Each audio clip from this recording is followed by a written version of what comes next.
Timmy, as well as right guard Zach Zinter. They pull out, boom, those blocks right there, free Edwards, and now he's gone. And then it's about the vision and the cutback. He gets the cutback there, and it's a foot race to the end zone, and Michigan's ground game strikes again.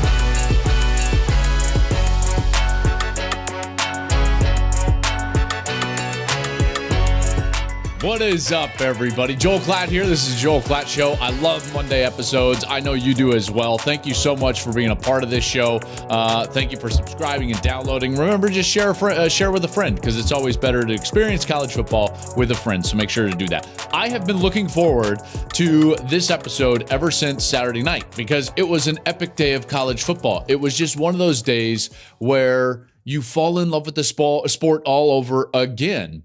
And I'm sitting on my flight home from Detroit. I'm flying from Detroit all the way back to LAX. And I'm on the flight, and we've got all the TVs going. And a lot of us are in that flight, right? So like Matt's behind me, and a couple of our executives are up there, and Rob's in there, and Reggie's in there. And we're basically like watching it. It's like a sports bar at that point, because we're cheering and everything. And these people in this flight are like, what are these people doing? But anyways, we were cheering because it was an amazing day of college football. And we're going to get to all of it. I'm going to talk about that Tennessee-Alabama game, which was incredible. I'll talk about the game I was at, Michigan-Penn State, which turned out to be an absolute beatdown. Utah-USC was the nightcap that we all needed, even though we didn't think we needed it. And then a little praise for TCU and Max Duggan at the end. Let's start, though, with the epic battle in Knoxville. The kick on the way, and that kick is knuckling toward the upright, and it's good! Just gets over the upright. Chase McGrath wins the game for Tennessee. And here they come. Everybody sharing in the celebration. The student section mobbing the field. They're mobbing Chase McGrath. Joy and jubilation as the Tennessee Volunteers have beaten the Alabama Crimson Tide. Oh, what a scene it was in Knoxville. And I tweeted very quickly after that from the plane, Knoxville doesn't stand a chance tonight. And that was absolutely the case. What a scene. What a scene. First of all, it was an epic game. And you know how I am. I don't like to just go back and rehash the game. But that was a terrific game. Back and forth. Terrific quarterback play from both guys. Bryce Young for Alabama, Hendon Hooker for Tennessee. There were, bad calls and there's a whole uproar of, well, this official said that, and that there were plays made. There were plays that weren't made. There were fumbles. There were defensive scores. It was everything that you wanted. And then at the end, some of the plays and throws that Hooker made to get Chase McGrath into field goal range, that was sensational stuff. Lots of thoughts to get into on this. This is one of those games that it's multiple tiers of analysis as you peel away from the game, as we get just a little bit of distance from that game. I think that we can start to see it a little bit clearer. And so let's just start to break it down. Okay. Let's start with Tennessee. Tennessee, you're ahead of schedule. Tennessee, now granted, I picked Tennessee to win the game going in because of the matchup. And I said it was a bad matchup for Alabama, and that's exactly what played out. Hendon Hooker in that passing game was a bad matchup for Alabama. I knew that based off of the first quarter against Texas, in which Quinn Ewers, really in his first important football in over 2 years, kind of took it to the Tide and certainly had them on their heels. And I thought to myself, boy, this guy for Tennessee, Hendon Hooker, he is going to be able to do the same thing, and he did. And the passing game was absolutely tremendous. His performance is going to put him directly in the Heisman Trophy conversation. I don't know if it puts him in the lead or not in the lead. And, the Ohio State fans are going to be mad because they think Stroud is blah, blah, blah. The guy is firmly in the middle of the Heisman Trophy race, which as a Tennessee fan is exactly what you wanted to begin the year, is that you thought this guy was really good. And guess what? He is as advertised. I thought he was absolutely tremendous. Some of the throws he made down the field, those are big league throws. He's playing himself right into that, that first round of the NFL draft, the top end of the first round of that NFL draft.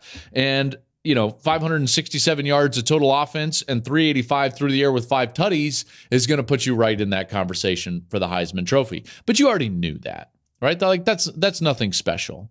You knew that Tennessee's offense was special. I don't think you knew quite how special it was because they hadn't been tested to the degree that the Bama defense would test them. I thought that Bama defense was going to put up a lot more of a fight than they did. They didn't. Again, 567. That's a lot of yards. A lot of yards. Let's put it this way. Tennessee was averaging a little under 550 yards per game, and they were right up there, top 2 offenses in college football, and their average actually went up after playing Alabama. That just tells you the level that they played at in this game. And I do want to give them their due in terms of that. Josh Heupel has this team playing as good as anybody on the offensive side. I have said on this show countless times Ohio State is the best offense in the country. I still believe that because I still think they're a little bit more balanced. But Tennessee is right there. Right there. That ain't a big margin between the two. And that is a huge compliment to Tennessee because you know exactly how I feel about Stroud and those Buckeyes on the offensive side. Now, where does that leave Tennessee as far as the future goes this season? Does that win put you in the Ole Miss A&M category or in the Auburn, Georgia category? Well, what are those 2 categories, Joel? Well, those are the categories of, do you just upset them and then have the one epic night and that doesn't really do anything for a title chance for you like an Ole Miss or an A&M? Or is it more in the vein of when Auburn beats them, they go on and play for the SEC title and they went on and have won national championships and played for national championships? Georgia, clearly, they beat Alabama and win a national championship in the national title game. Those are things that are lofty championship goals, okay? So the question that Tennessee fans are going to have after Saturday night is, our team ready to win a championship? Now, you might be thinking, boy, it's happening quick under Josh Heupel, and it is. And with this offense, they're playing championship level football. The problem is that it's not being reciprocated on the other side of the ball. I don't see this team as a championship team this year, except for one caveat, which I'll get to in a moment. But the bottom line is that we've seen this style of team, frankly, over and over and over again in college football over the last few years. We've seen Oklahoma do this under Baker Mayfield and Kyler Murray. We're seeing USC try it right now. We've seen Ohio State try this, by the way. Great offense, not great on defense. Really, if you look at the last 4 years, 5 years for Ohio State, the only really good defense that they had was 2019. That's a year that I thought they had legitimate title chances. They ended up losing to Clemson in the playoff in an epic game against Trevor Lawrence. The other years, though, they just didn't have the defense to go and win a championship. That was proven out even in a national championship game against Alabama when Devontae Smith and Mac Jones and those guys ran all over them. Tennessee is in that vein right now. I don't see them as having title aspirations this year. Now, you might say I'm crazy because of Hendon Hooker, and I'll get to that in a moment. But the bottom line is that this team is 47th in the country in scoring defense. They are 104th in total defense, and that's not even the worst one. They're 129th in pass defense. Yikes. Yikes. That means you're really good, but I don't think they're championship quality. This is still a team that's going to have to beat they're going to have to go 2-0 against Georgia and then probably Bama again. I don't see that. And the reason is, as great as Saturday was for Tennessee, this is still the same team that was in an overtime game with Pitt. And Pitt was playing their backup quarterback who was hobbled. And by the way, let the last minute on the clock go to 0 in a tie game and not even try to kick a field goal late in order to win it. They were just fine with overtime, and that was a very poor decision. This is a Tennessee team that has played 2 really close games at home in league. And I get it, right? The SEC is hard, but They were outgained by Florida, and Florida had more first downs than them in a 5-point win. They were just outgained, not by much, but outgained by Alabama, and Bama had more first downs than them in a 3-point win. I believe that type of football is unsustainable. You can ask any of those Oklahoma quarterbacks that tried to win a championship this way, whether it was Baker Mayfield or Kyler Murray or Jalen Hurts. Quite frankly, and I know they played a little bit better defense than OU did, but Ohio State's been trying this over the last couple of years. And what did Ryan Day have to do? He had to go out and make a change on the defensive side and bring in a new defensive coordinator and fix that side of the ball to try to bring a championship to Columbus. So that's why I don't think it's sustainable at that top end for Tennessee, except for one caveat. And I've saved this, and that caveat is, if Hendon Hooker just goes absolutely berserk and carries them to a championship and goes to a level that we've seen from maybe like a Joe Burrow in 2019, well, then maybe they can do it. Maybe they can do it if Hendon Hooker turns into Superman. And by the way, judging by what he did against Bama on Saturday, maybe that's in the cards. So there's a chance. There's not no chance for Tennessee. Even a Tennessee fan, as great as Saturday was, in the back of your mind, trying to go 2-0 against Georgia on the road in Athens, against Bama and now a neutral site, most likely, in that SEC championship game, in order to get to the playoff, in order to go, and then having to beat a team like, let's say, even Ohio State in the playoff, with a defense that's better than that and an offense that probably can match you. I just don't think it's sustainable the way that they're playing. That was an epic game, and I don't want to take anything away from it. But as far as the future goes, their championship aspirations for this year, I would mute those expectations. As good as it was, I think that they're muted, unless Hendon Hooker goes absolutely berserk. Okay, next point from that game. Let's look at the Bama side of things. All right, so Alabama goes out there and loses the game. And it was a great game, obviously, and Bryce Young was phenomenal. And you could think to yourself, and I've seen some people do this, oh man, hey, Bama's struggled in 3 games now, and this might be the beginning of the end for Alabama. No. I've made that mistake before. Those of you that believe that Alabama is trending down, that they are ripe for the taking, do not fall into the trap. Do not fall into it. Yes, everything I said was true. Did they struggle against Texas? Yes. They were undisciplined. They had way too many penalties. Did they struggle against Texas A&M? Yes. I throw that out because Bryce Young wasn't there, and he clearly means everything to them. Did they struggle defensively, in particular, against Tennessee and lose in a sloppy fashion with a lot of penalties? Yes, they did. But that doesn't mean they're going anywhere. Okay, so think of what it took in 2 of those 3 games. Well, really, in all 3. It took, 1, Bryce Young had to be not playing for you to struggle against Texas A&M. And then in the other 2, it took Quinn Ewers having to play out of his mind in the first quarter, and then Hendon Hooker having to be unbelievable in a 5-touchdown effort to beat you at home in a raucous environment against Tennessee. Folks, Ole Miss ain't beating Alabama. Right? They don't have Quinn Ewers. They don't have Hendon Hooker. They don't have that. Jackson Dart ain't that guy. Lane Kiffin, they don't have that gear. So Bama's not going anywhere. Bama still controls their own destiny in their own side of the division. They still control their own destiny to win an SEC title. Therefore, ergo, they control their own destiny to go to the playoff. They're not going anywhere. And Tennessee, in order to win the SEC, to win a title, to put something on the mantle, you'll have to beat them again. And this time, you're not going to get an environment like you had in Knoxville on Saturday night. So Alabama's not going anywhere.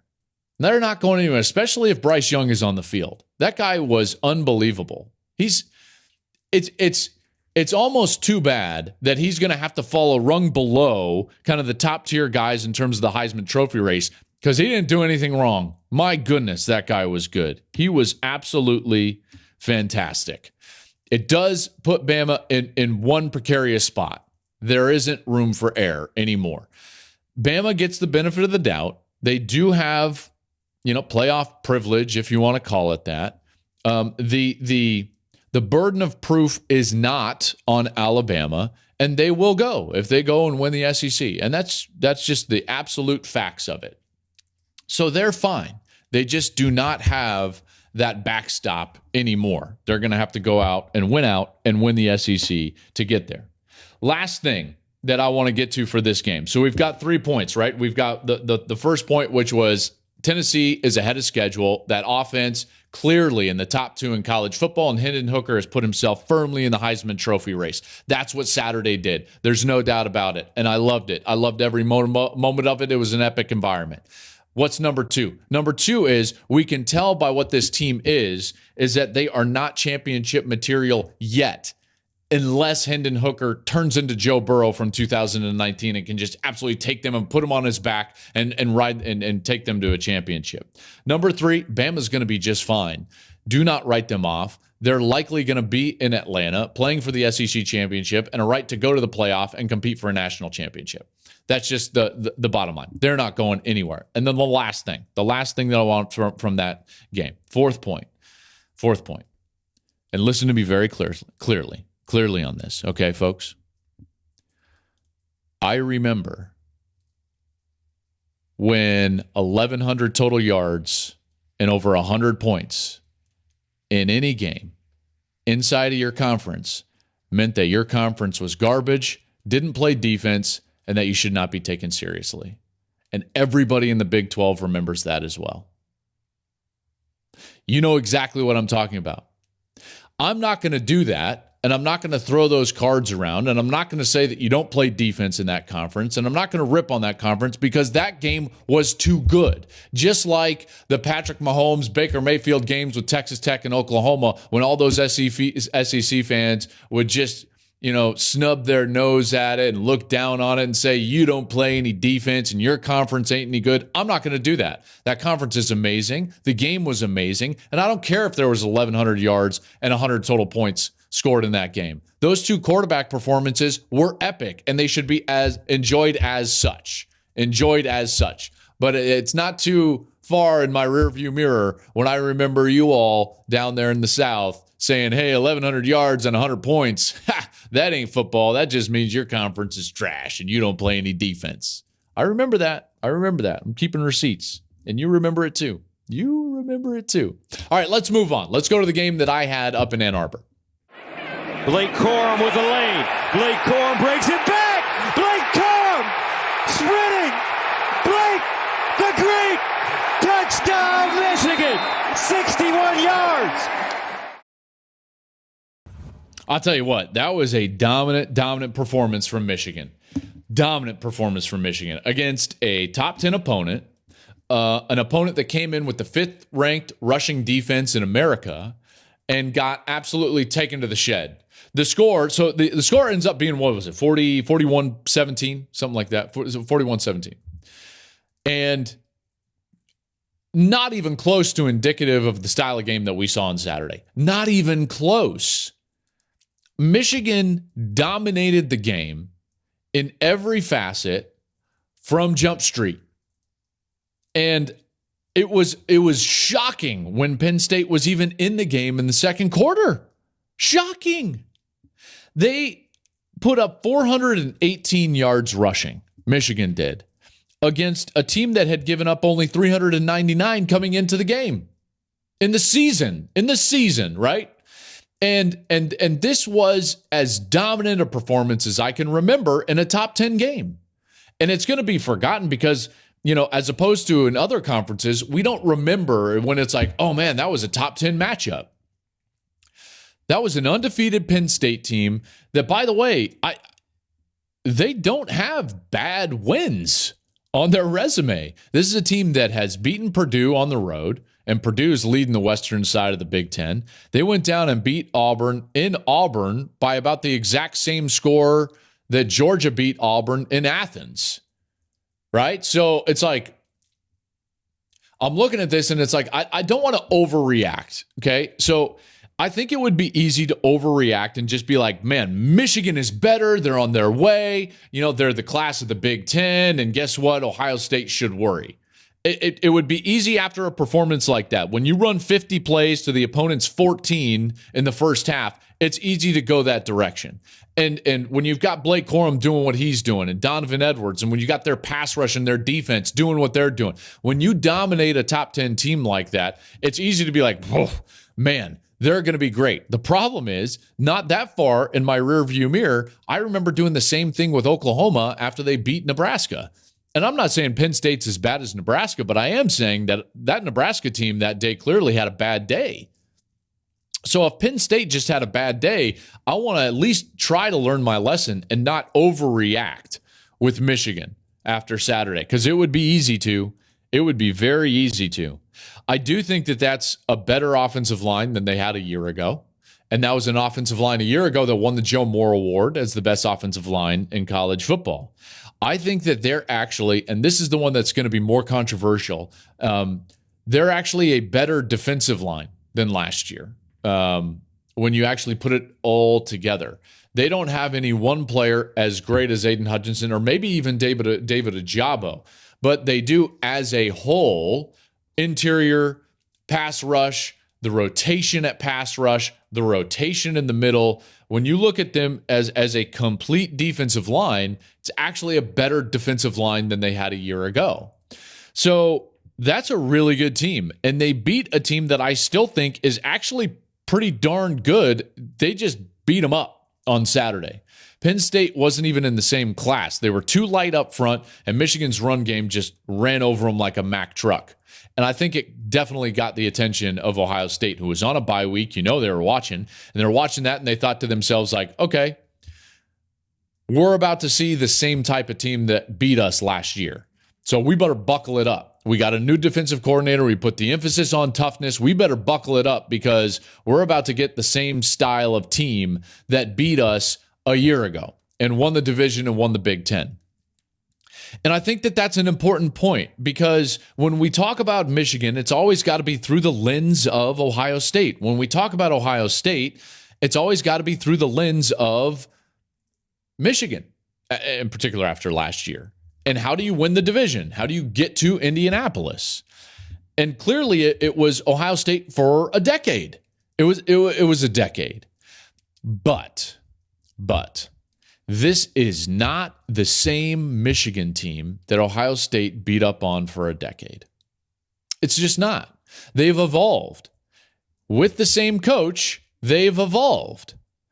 I've really been a fan of this evolution of what I see now from Michigan. I just covered them for 4 straight weeks, and I will tell you this.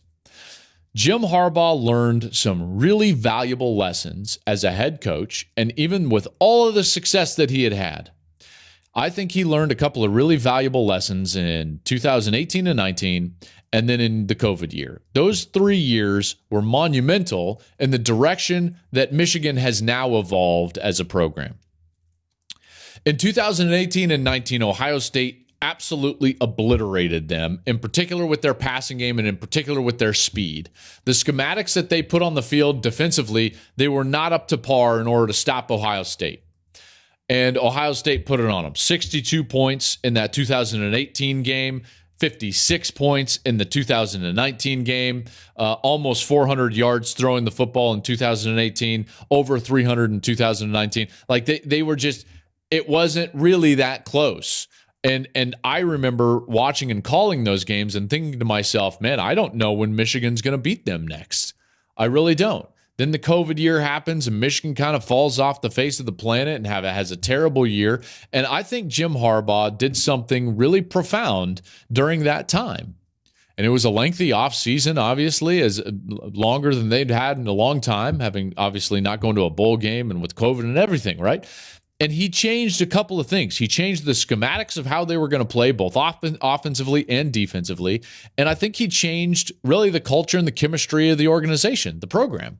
And both of those things have come to a fruition and make them a far different team than what they were prior, when Ohio State was just beating up on them for a decade. This Buckeyes team that we see this year, they're going to have to deal with a very good Michigan team.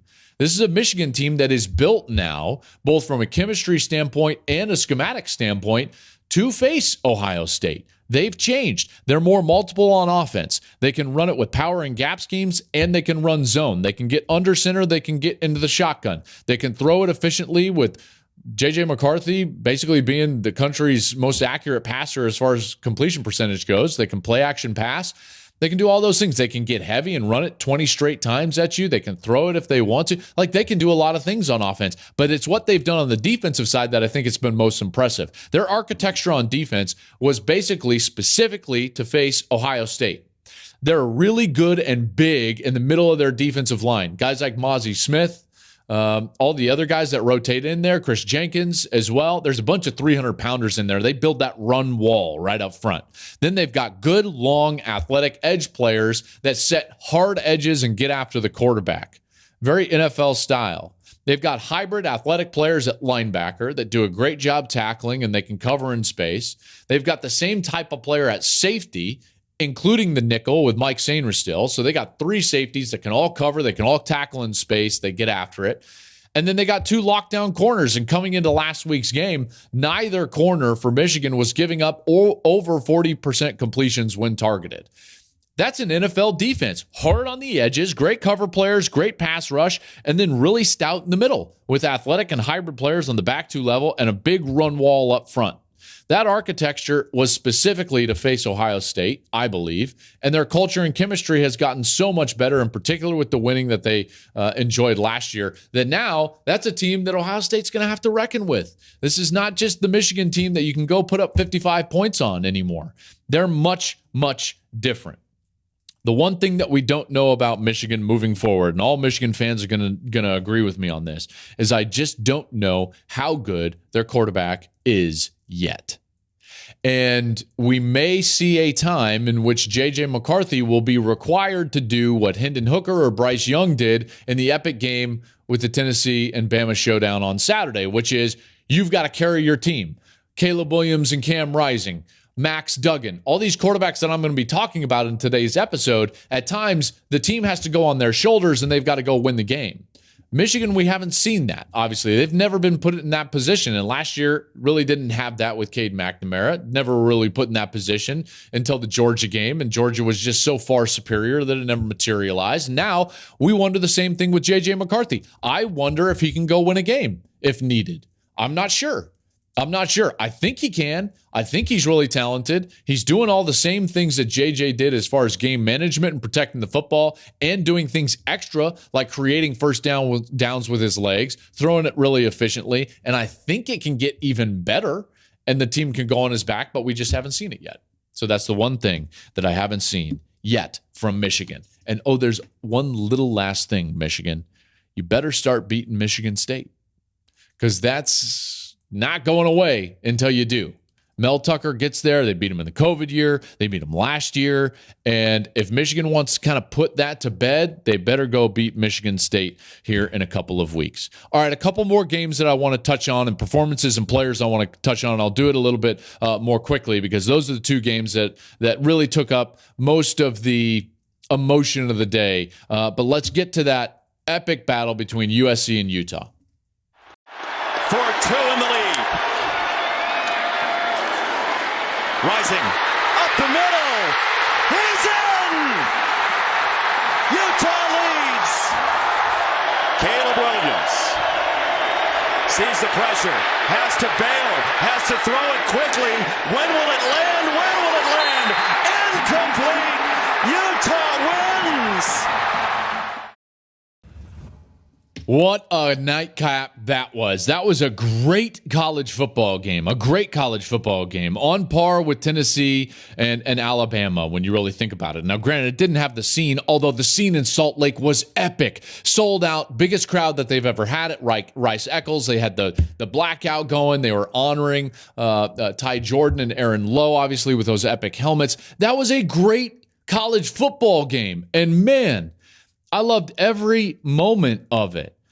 These 2 quarterbacks on those 2 sidelines played unbelievable. Cameron Rising for Utah, and on the other side, Caleb Williams for USC. These 2 guys were an absolute pleasure to watch. And I will say, USC is ahead of schedule.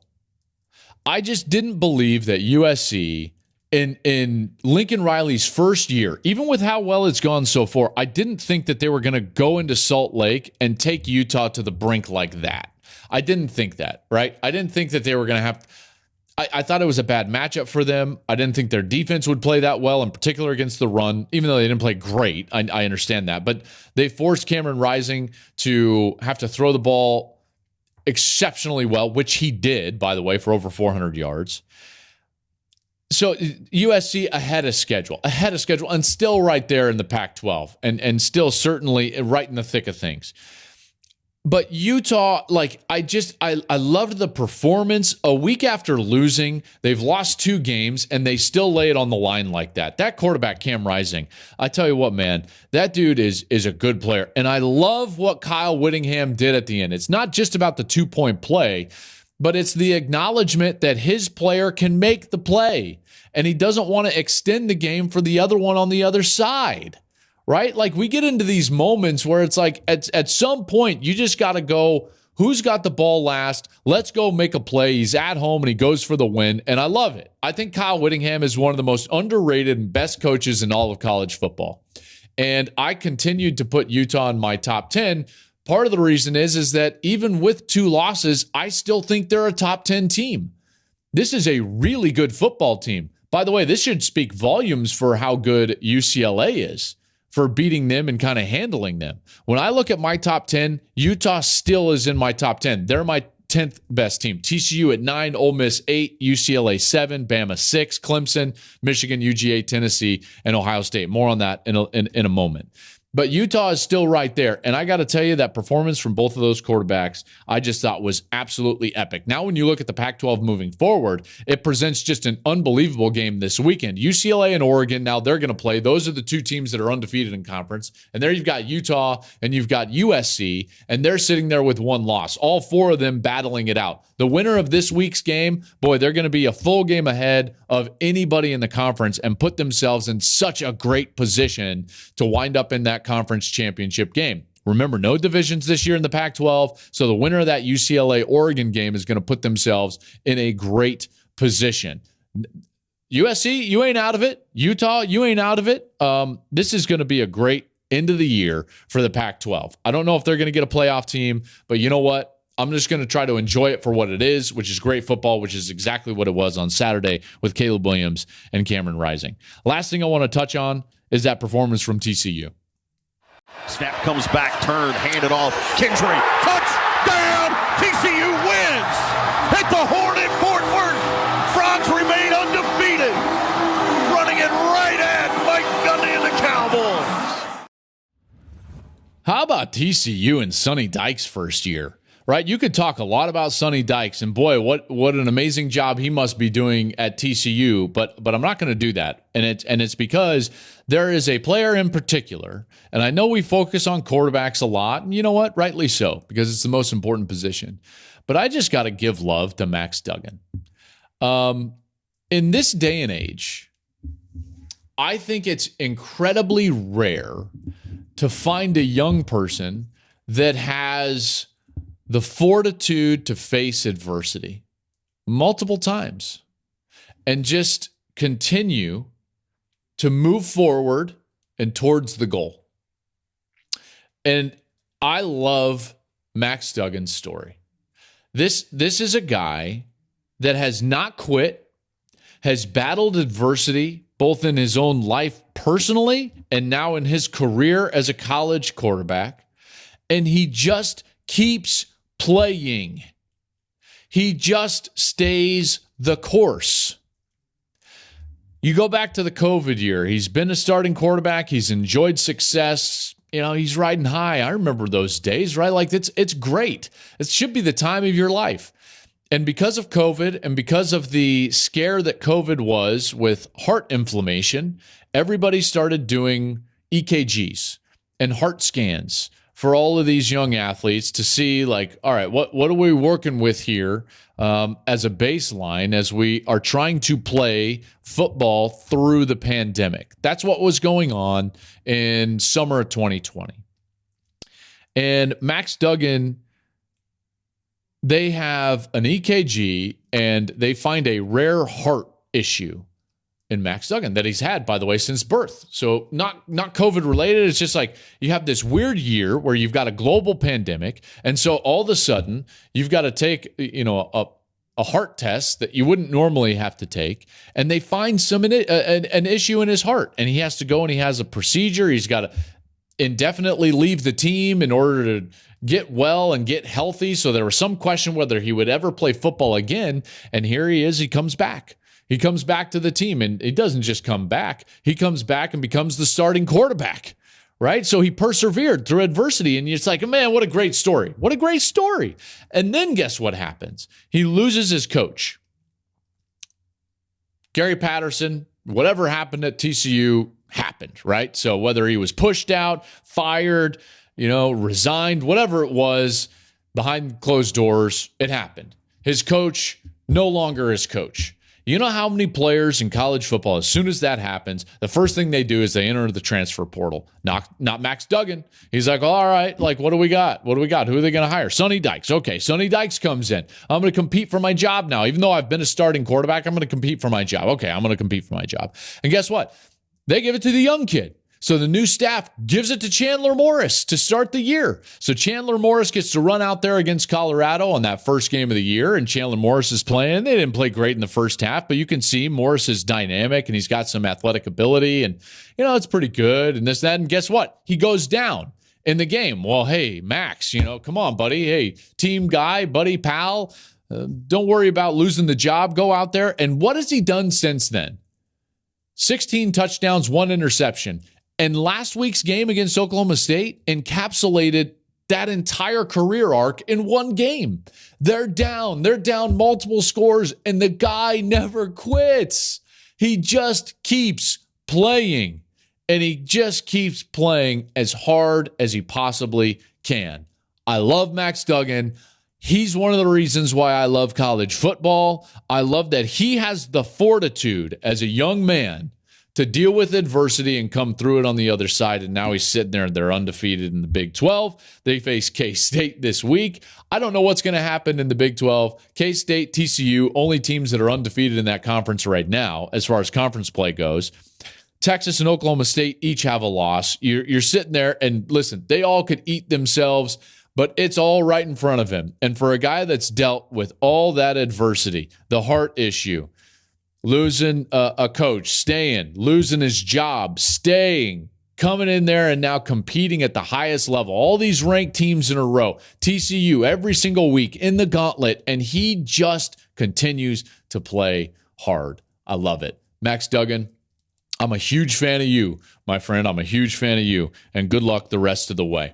That's going to do it for our show here on a Monday. I'm Joel Klatt. You can follow me on Twitter at Joel Klatt.